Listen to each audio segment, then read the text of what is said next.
Fora esses valores em transferência para sua conta de campanha, as pessoas, e o que é mais comum, tá, em campanhas, são as doações estimáveis. Muito bonito o nome, mas ele não é exatamente muito explicativo. Doação estimável, o que que é? Doação estimável nada mais é do que aquela doação onde a pessoa empresta algo a você ou dá algo a você e você consegue estimar, consegue saber quanto custaria se fosse pagar aquela doação. Um exemplo clássico. Você tem um amigo que tem um carro e você precisa de um carro para fazer a sua campanha. E esse amigo fala, olha, durante o período eleitoral você pode usar meu carro. Poxa, obrigado. O que que é isso? É uma doação do veículo? Não, é uma doação de um suposto aluguel. Quanto custaria o aluguel daquele carro durante aquele período? E aí você consegue estimar o quanto custaria e por isso vira uma doação estimável, tá certo? Aí a pessoa, que cuidado que eu tenho que ter para receber uma doação estimável? Primeiro, se a pessoa vai te emprestar um bem, ela tem que, obrigatoriamente, ser a dona daquele bem. Que é aí que entra o problema do que eu falei da doação de pessoa jurídica. Muitas pessoas têm um veículo que não estão no nome delas. Estão no nome de uma empresa ou de outras pessoas. Quem é o dono, proprietário do bem é o único que pode doar esse bem. Pode emprestar esse bem, pode ceder esse bem. Combinado? Esse é um cuidado que a gente tem que fazer. E aí faz a emissão do recibo eleitoral com o documento para você não ter problema lá na frente quando vier os questionamentos, as temidas diligências das prestações de contas. Pois bem, então a doação estimável nada mais é uma doação que eu recebi, seja por serviço, seja por um veículo, seja por um imóvel emprestado para mim, para eu utilizar na campanha? Exatamente isso. Quais são as doações estimáveis mais comuns numa eleição? Veículo e a principal entre partidos e candidatos, material de campanha. Sabe aquele santinho que tem a foto do majoritário, do candidato a prefeito, da candidata a prefeita e do ladinho o candidato a vereadora, a candidata a vereadora?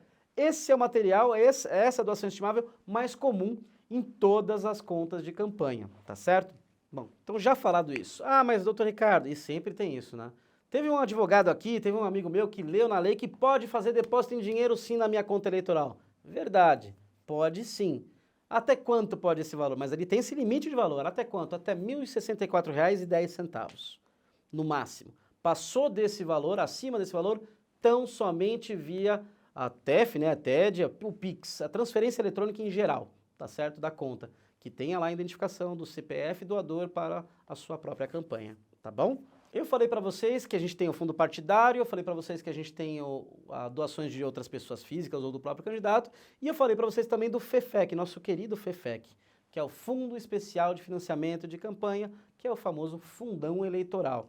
Está aí previsto um valor recorde novamente para as eleições. Ah, mas então vai ter muito dinheiro na campanha, vai ser fácil? Não, não vai ser fácil, porque a fiscalização é extremamente rígida, principalmente quando se trata de recurso público, recurso do povo, que é o recurso público, é recurso de todos, para aplicação na campanha. Não vai me fazer a contratação de parente e pagar via fundo eleitoral. Você certamente vai ser questionado, como já aconteceu nas eleições passadas aí, tá? Durante toda a campanha, durante todo o período de campanha, desde o momento que você começar a arrecadar, você tem um relatório financeiro que você tem que enviar. Como assim? A fiscalização da Justiça Eleitoral e dos demais candidatos e da própria população, ela é concomitante, ou seja, ela é online, ela é ao vivo, ao mesmo tempo que tudo ocorre. Como assim? Da seguinte forma, via aquele sistema que eu falei para vocês que vocês vão emitir o recibo eleitoral, é o mesmo sistema, o SPCE, que faz a prestação de contas, inclusive mediante emissão desses relatórios financeiros de 72 horas. Como assim relatório de 72 horas? Simples. Durante toda a campanha, toda vez que um recurso financeiro entrar na sua conta, você, candidato, tem 72 horas corridas. Não interessa se for fim de semana, não interessa se for feriado, se é dia útil ou não, tá certo? 72 horas do momento que entrou o recurso na sua conta, você é obrigado a fazer via o sistema a informação à Justiça Eleitoral. E isso fica público em poucas horas, ou dias, no máximo 1 ou 2 dias, fica público para todo mundo, inclusive seu adversário, verificar a regularidade daquelas doações, tá? E esse é um relatório, cada vez mais a Justiça Eleitoral está sendo muito rígida nessa fiscalização, porque eles entendem, a Justiça Eleitoral entende, e não deixa de ser um ponto muito interessante, que a fiscalização, essas informações, elas permitem à população em geral verificar como está sendo financiada a candidatura daquele meu candidato. De repente aquilo pode ou não, mas pode influenciar no meu voto. tá certo? Falando ainda então sobre doações, sobre entrada para sua campanha, só para a gente deixar muito claro. Eu falei de limites, mas vamos deixar muito claro. Pessoas físicas, 10% do rendimento bruto declarado no imposto de renda. Candidato, 10% do limite de gasto estabelecido. Só que assim, candidato, se o seu imposto de renda não tem valor nenhum, você não tem condição, você não apresentou, você não tem rendimento e aparece lá 10% do limite de gastos, você vai ser obrigado a lá então estipular da onde veio, vai explicar, né, da onde veio esse recurso para você aportar para sua própria campanha, para você doar para você mesmo, tá certo? Então cuidado com isso, a Justiça Eleitoral está extremamente antenada com todas as más práticas aí, então não vamos dar sopa pro azar e vamos fazer tudo bonitinho, tá certo? Eu falei para vocês que doação pela internet. Doação pela internet não se confunde você deixar seus dados lá disponíveis para Pix, tá? Lá a doação pela internet é sistema próprio, cadastrado no seu site próprio, que ele vai conseguir fazer um mecanismo. Via de regra, é uma ferramenta importante, mas via de regra, ela se torna tão complicada que poucos candidatos acabam utilizando ela. Optam mais por fazer a divulgação das informações e aí receber, ou fazer lá então a vaquinha eleitoral, financiamento coletivo ou crowdfunding. Falando em crowdfunding, eu falei para vocês que a possibilidade, você não pode na pré-campanha, como vocês já devem saber, na pré-campanha eu não posso pedir voto, né? Lá, a partir do dia 15 de maio eu posso pedir o dinheiro. Não significa que eu posso pedir voto, mas você já pode pedir o dinheiro. É isso mesmo? Eu posso pedir dinheiro para minha campanha, mas eu não posso pedir voto? É exatamente isso. Eu sei que parece meio confuso, mas é exatamente isso. A partir do dia 15 de maio, você candidato, você candidata, queira fazer uma vaquinha eleitoral, um financiamento coletivo lá, subir e divulgar isso nas suas redes, que você está arrecadando para uma possível candidatura sua, você já pode fazê-lo, tá? A partir desse dia 15 de maio. E aí você vai receber lá, você não vai poder usar durante nada desse período da pré-campanha. Você vai ter que esperar sair o seu registro, você vai fazer a transferência, lógico que você vai escolher uma empresa cadastrada, divulgada no site do TSE, lá vão ter todos os doadores da sua campanha, da sua vaquinha, vão aparecer todo mundo individualizado, não tem como esconder isso, que a gente chama de doador ordinário, vão estar lá todos, e eles todos têm que respeitar as regras de 10% de doação para a campanha, é uma doação para eleição comum, tá? Tem que respeitar 10% do seu limite de imposto de renda para a doação, não pode ser permissionário ou concessionário de serviço público e não pode ser o CNPJ doando, nem na vaquinha, tá bom? Respeitam as mesmas regras que todos os outros. Para fechar, então, você, candidato, pode doar os 10%, a vaquinha eleitoral pode doar, você ainda pode aplicar o recurso da campanha para render? Pode, mas é um período tão curto e tanta movimentação que, via de regra, não se utiliza, mas existe a previsão. E você pode também fazer para arrecadar, que é uma das partes mais complicadas, mas que todo candidato acaba fazendo, por ser um evento, uma divulgação da sua candidatura, fazer os famosos eventos de campanha, a venda de convite para o jantar, a venda de algum bem e assim vai. E aí isso, quem compra isso, você sai vendendo os convites lá, que é o evento de campanha. O evento de campanha ou a comercialização de bens, eles têm umas regras muito específicas, elas são muito diferentes do que você simplesmente pedir uma doação. Por quê? Você tem que comunicar esse evento para a Justiça Eleitoral, você tem que avisar as pessoas que estão comprando um convite, elas não estão só comprando um convite para o jantar, elas viraram doadoras. Quem compra um convite para o jantar é um doador da sua campanha, portanto tem que seguir todas as regras de um doador normal. 10% do rendimento bruto do imposto de renda declarado no ano anterior, do ano anterior, tem que fazer a transferência via transferência eletrônica na sua conta, possivelmente indicação. Não me vai lá com dinheiro para comprar o convite na hora, porque a Justiça Eleitoral costuma, e você tem que comunicar 5 dias antes, e a Justiça Eleitoral vai fazer a fiscalização, não tenho dúvida disso, já participei de muitos eventos de arrecadação, todos eles fiscalizados pela Justiça Eleitoral, tá? Então eles vão fazer essa fiscalização, então não pode ter compra de dinheiro ali em dinheiro do convite na hora, transferência, pede para fazer via Pix no celular ali na hora, na conta de campanha, você só vai poder usar esse recurso que você arrecadou para o evento, depois que todo o valor do evento ter sido depositado na sua conta da campanha, ou seja, comecei a vender os ingressos, posso ir pagando as despesas do evento? Não. Você vai esperar vender todos os ingressos ali para o evento, depois que entrar todo o valor, que aí você vai poder fazer os gastos, pagar os gastos que você efetivamente realizou, tá certo? Qualquer outro CNPJ não pode doar para sua campanha, nem que seja emprestando um veículo, nem que seja emprestando um imóvel, não pode emprestar, não pode doar, não pode enviar valores para sua conta de forma nenhuma, tá certo? Origem estrangeira. Ah, então o estrangeiro não pode doar para minha campanha? Não, não, não. O recurso não pode ter origem estrangeira. Ah, eu tenho uma conta em Miami e vou transferir para tua conta de campanha. Mas ele é brasileiro. Tudo bem, ele pode ser brasileiro, mas a origem do recurso está vindo de fora. Não podemos receber na conta de campanha, tá certo? Então, dos limites de gastos, só para a gente terminar esse pedacinho aqui, do limite de gastos, que para a gente usar como base ali para a doação do próprio candidato, ele vai ser divulgado pelo tribunal nos próximos dias, a gente já vai ter, já dá para saber uma noção, é pegar os gastos de 2020 e atualizar pelo IPCA, a gente vai ter uma boa proximidade aí do que vai ser realizado de gasto eleitoral, tá? Do limite, do máximo que você vai poder gastar para sua campanha. Inclusive, ali você vai ter que somar o que você gastar em valores, né? E inclusive o que você receber em doação estimável, que você vai conseguir estimar quanto foi. E ali você vai ter o limite de gastos, tá bom?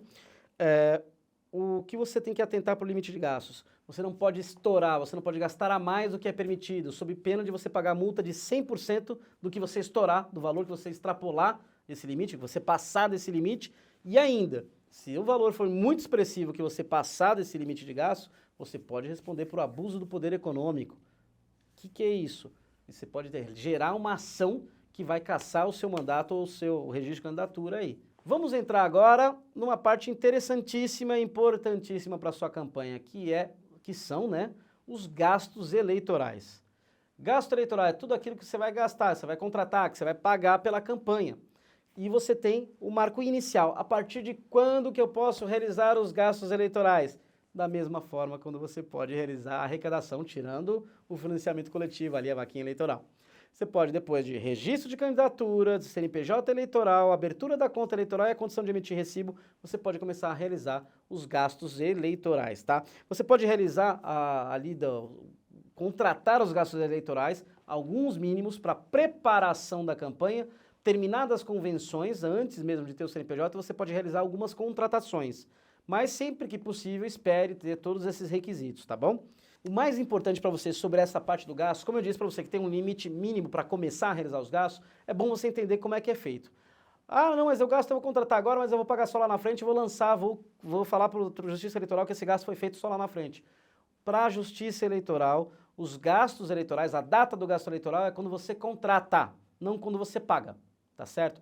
Então, por isso que a gente tem que tomar muito cuidado em relação à contratação, data de contrato, porque não é quando você faz o pagamento, é quando você fez a contratação, quando você fechou o negócio, tá certo? Então, esse é um marco inicial de quando foi realizado o gasto, é de quando você realiza, quando você contrata, não quando você paga, tá bom? Então, desde que já ter feito a convenção, você pode realizar esses gastos ali a partir do dia 20, do 7 ali, do período da convenção, do período terminado ali, o período das convenções, você pode realizar alguns gastos de preparação. Não vai contratar santinho e jogar na rua, não pode fazer a propaganda ainda, que é só lá na frente. Mas ali nesse período você pode fazer a contratação para preparação da sua campanha. Recomendo que sempre que possível segure um pouquinho para já ter todas as condições, tá certo? O que eu posso gastar com o dinheiro daquela arrecadei de pessoas físicas, do Fundo Especial de Financiamento, FEFEC e de fundo partidário? Você pode gastar em confecção de material impresso, propaganda e publicidade direta ou indireta, aluguel de locais, despesas com transporte e deslocamento de candidato e de pessoal ao serviço da candidatura, instalação e organização de comitês, montagem e operação, realização de comícios ou eventos. Comício não é showmício, hein? Comício. Produção de programa de rádio e televisão, páginas na internet, impulsionamento, priorização de impulsionamento, ou seja, aqueles impulsionamentos nas redes sociais aí também. Multas que forem aplicadas durante a campanha, eleitorais também. Doações para outros, posso doar para outros partidos, para outros candidatos. Produção de jingle, vinhetas e slogans, entre outros aqui. Esses são os que estão escritos ali especificamente na lei. O que tem que constar do material impresso da minha campanha para fins da prestação de contas? Partido, coligação. Tem que constar a tiragem, quantos foram feitos, as dimensões do produto e o CNPJ de quem fez e o CNPJ de quem pagou. Nas campanhas, dentro de limites aí de gastos e tudo mais, existem alguns limites que eles são proporcionais à sua prestação de contas, a quanto você está gastando na sua campanha. Por exemplo, e parece confuso, mas não é tão confuso assim. Vamos lá. Por exemplo, se você está gastando na sua campanha, você tem um limite de gastos com pessoal, que vai estar estipulado na lei. Quantas pessoas eu posso contratar? Vai estar estipulado ali, quando você entrar naquele site Divulga Can de Contas, vai ter lá quantas pessoas máximas eu posso contratar dentro do meu município. Eu, candidato a vereador, eu, candidato a vereadora, ou eu, candidato a prefeito ou a prefeita. Tá certo? Vai estar lá estipulado qual é o máximo de pessoas que eu posso contratar na minha campanha. Fora isso, você também tem um limite máximo de gastos com alimentação. Você não pode gastar mais do que 10% do que você gastou na sua campanha inteira com alimentação. Da mesma forma, você não pode gastar mais do que 20% do que você está gastando na campanha, do total da tua campanha, com locação de veículo, tá certo?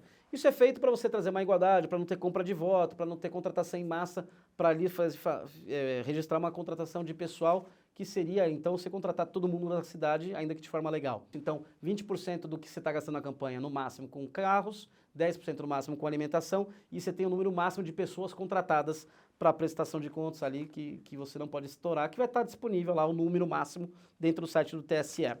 E como é que eu posso pagar esses gastos que eu estou realizando? Você vai pagar da seguinte forma. Primeiro, você só vai pagar aquilo que tem contrato, se for contrato que permitido, ou se a lei determinar lá, por exemplo, uma empresa. A empresa é obrigada a te emitir nota fiscal. Você vai pagar, só vai pagar aquilo que for emitido nota fiscal contra o seu CNPJ de campanha e tiver lá a descrição do serviço na nota fiscal, você vai pagar como? Você vai poder pagar com cheque nominal cruzado, que eu nunca recomendo, porque demora para cair, faz um controle, prejudica o seu controle das contas. Faz via transferência bancária, Pix, né? Ou débito na sua própria conta, ou pagamento de boleto direto pela conta de campanha, tá certo? Você não vai fazer pagamento nenhum em dinheiro. Tem a possibilidade de pequenos gastos, você fazer um caixinha? Tem. Você tem lá 2% do limite. Existe, tá lá na regra, tá na norma, tá na lei, você pode fazer um caixinha, no máximo 2% ali da sua campanha você pode sacar para fazer um caixinha, registrando também, não é que você pode pagar tudo e qualquer coisa, gastos máximos até R$400 individualmente, tá certo? O gasto total no máximo, comprar uma água e tudo mais, só que mesmo assim vai ter que ter o cupom fiscal no CNPJ da campanha ou nota fiscal, tá certo? Então não podemos fazer gastos aí. Ah, doutor Ricardo, eu quis pegar lá, eu vou pagar uma pessoa e ela vai contratar todo mundo, vou pagar só ela. Isso é o gasto do guarda-chuva, não pode. As pessoas que vão trabalhar para a tua campanha, você tem que contratar diretamente pela tua campanha, a menos que você faça a terceirização de mão de obra, que também, nas últimas eleições aí, foi um grande problema para a grande maioria dos candidatos, você vai ter que comprovar contrato individual dessas pessoas com a empresa terceirizada, o pagamento dessas pessoas pela empresa terceirizada. Então, eu recomendo que se for fazer a contratação de terceirizado, faça com empresas específicas e que trabalham só com isso, tá certo? Todo o gasto que você fizer na prestação de contas, para a campanha, na campanha, você vai ter que ter documento fiscal idôneo, nota fiscal, cupom fiscal ou contrato, quando não puder emitir nenhum desses dois. E você vai ter que ter a comprovação, o comprovante da transferência, o comprovante do pagamento desses valores, ou no máximo, no mínimo, né, um recibinho lá. Mas é recomendável. Estamos na época do Pix, gente. Usem o Pix, usem e abusem do Pix para fazer os pagamentos, porque ele vem identificado e ajuda muito na hora da fiscalização.